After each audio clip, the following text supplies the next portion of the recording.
Honorable Principal Madam, respected teachers and my dear friends, a warm good morning to all of you.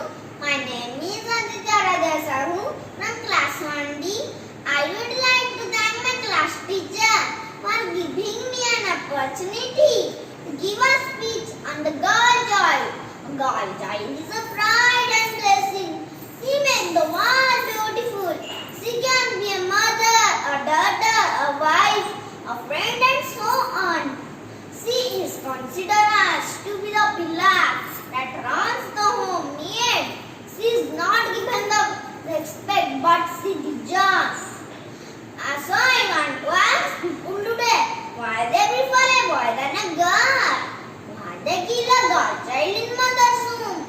As for 2011, Indian census, there are 914 girls for 1,000 boys. This number tells of the neglect and mistreatment of the girl child in India.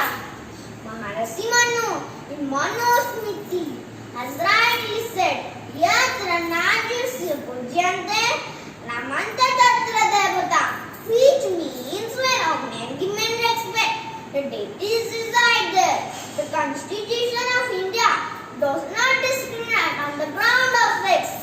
It provides equal opportunity to both men and women. The success story of Mirabai Janu, P.B. Sidhu, P.B. Raghunathan tells us the girls are not lagging behind the boys.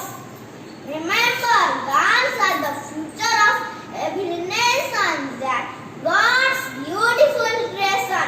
Let's create an atmosphere of love, peace and equality for them. Let's be a part of Beti Bachao, Beti Padhao and Save Girl movement. I would like to end my speech with this beautiful song. Let me live, let me bloom, let me shine like a beautiful moon. Let me see this beautiful earth. Please don't kill me before my birth.